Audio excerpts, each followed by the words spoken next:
CCTV news channel के साथ मैं मिस्टर अंकित राज। आज हम पहुंच चुके हैं सीवान जिला के महाराजगंज प्रखंड के सिकड़िया पंचायत के भावी मुखिया प्रत्याशी महताब आलम उर्फ वीरन जी के पास।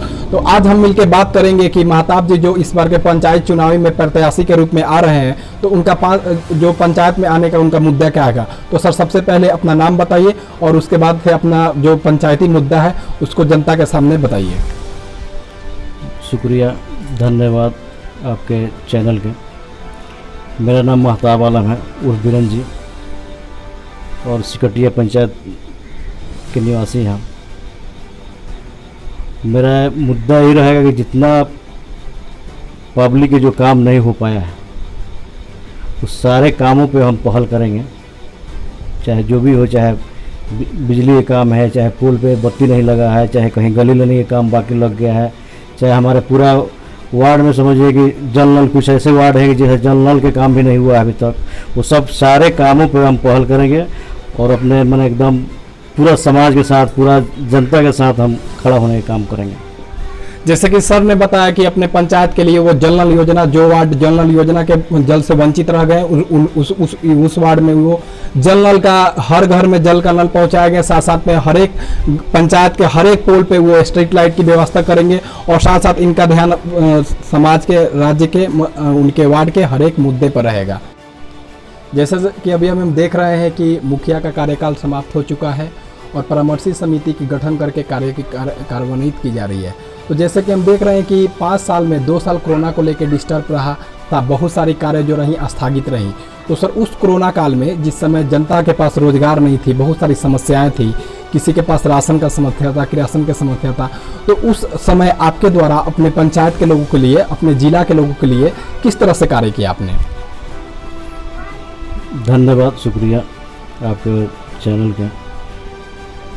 कोरोना ही काल नहीं, कोरोना काल में एक बाढ़ भी आया था। बाढ़ पीड़ित भी लोग ऐसे ऐसे जगह पे जो लोग की एक गिलास पानी के लिए तरसते थे, वहाँ पानी से हम तैर के जाके, नाव से तैर के जाके चिवड़ा, मीठा, कपड़ा और जो भी हमसे बन पड़ा वितरण करने का काम हम किए हैं।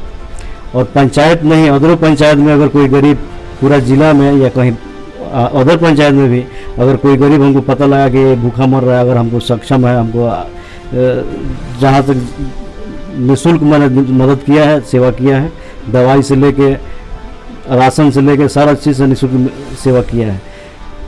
कोरोना काल में किसी का रोजगार सबका बंद है, कोई रोजगार नहीं। हम देखें जहाँ से खबर आया, हमारे पंचायत से भी आया, हमारे गांव से भी, बगल से भी आया, कहीं भी हम जो है ना अपना राशन लेके पहुँचे हैं, राशन भी वितरण किए हैं।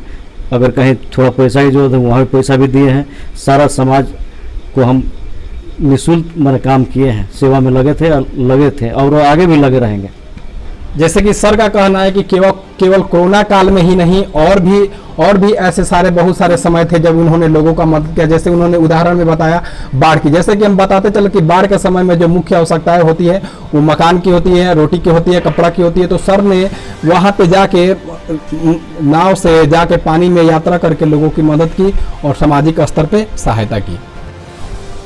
जैसे कि सर, हमने आपके पंचायत को, आप जिस पंचायत से प्रत्याशी के रूप में आ रहे हैं, उसका विजिट करते समय हमको ये बात पता चली कि आप अपने पंचायत में ही नहीं बल्कि अपने जो पड़ोसी पंचायत है उन पंचायतों में भी जाके लोगों की समस्याओं का समाधान करते हैं, कहीं आग बुझाने में, तो कहीं लोगों के आर्थिक सहायता में। तो सर, ये जो इस तरह की जो आपकी कार्यशैली है उसके पीछे का उद्देश्य क्या है? सर, हमको तो कोई देश क्या, मैंने हमको कोई लालच नहीं थी, निस्वार्थ मैंने जो होता है मैंने सेवा किया है लोगों को। अभी जहाँ तक बात है कि हमारा अगल बगल गांव में कहीं आग लगी हुआ, चाहे कुछ, वहाँ भी हम जाते हैं, निस्वार्थ जाते हैं, कोई स्वार्थ उसमें नहीं था। लेकिन अभी अगर इस पर शक कर रहे हैं आपके हम मुखिया प्रत्याशी क्यों हो गए, तो मुखिया प्रत्याशी इसलिए हम हुए हैं कि हमारे गार्जियन, हमारे पंचायत के गार्जियन, हमारे जितने बुजुर्ग लोग हैं, भाई बंधु जितना लोग हैं, सब लोग बोले कि इस मर्तबे आपको पंचायत मुखिया के प्रत्याशी के रूप में देखना चाहते हैं। इसलिए हम समाज की बात रखते हुए हम मुखिया के प्रत्याशी के लिए एग्री हुए हैं, राजी हुए हैं। सर, अभी हम देख रहे हैं कि भारत की समस्या के साथ साथ, राज्य के साथ साथ पंचायत की भी ये समस्याएं हैं, वो है बेरोजगारी की समस्या। जहाँ पे युवा भी बेरोजगार हैं और बहुत सारे जो लोग हैं जो 18 से बात करें 40 तक या 60 तक बहुत सारे लोग बेरोजगार हैं। तो सर बेरोजगारी पर आपका क्या विचार है? आप अपने माध्यम से अगर मुखिया के रूप में आते हैं तो बेरोजगारी को कैसे दूर करेंगे? बेरोजगारी को दूर करने के लिए मुखिया में सबसे अच्छा तरीका मनरेगा है। मनरेगा में मुखिया लोग क्या करते हैं कि जॉब कार्ड बनवा देते हैं और उनसे पूरा महीना का पैसा सरकार से वसूल करते हैं और जो काम करने वाला जिसका हक पहुंचना चाहिए उसका पैसा खा जाते हैं। थोड़ा सा पैसा देके अपना वो लोग अपना काम निपटा देते हैं। और शिक्षा पे अगर हम ध्यान दें तो शिक्षा अगर बढ़े तो बेरोजगारी कम हो सकती है। जैसे कि सर का कहना है कि मुखिया लोगों का कार्यकाल यहाँ पे दिखाई दे रहा है कि वो क्या करते हैं कि जिसको लाभ मिलना चाहिए मनरेगा से उसको मिल नहीं पाता है, वो अलग से कार्डधारी को कार्ड दे देते हैं और उसका जो पैसा होता है उसको गमन कर जाते हैं। जैसे कि हम देख रहे हैं कि अभी परामर्शी समिति कार्य कर रही है, लेकिन कुछ दिनों के बाद क्या होगा कि आचार संहिता लागू हो जाएगी और जो पावर होगा चुनाव आयोग के हाथ में होगी।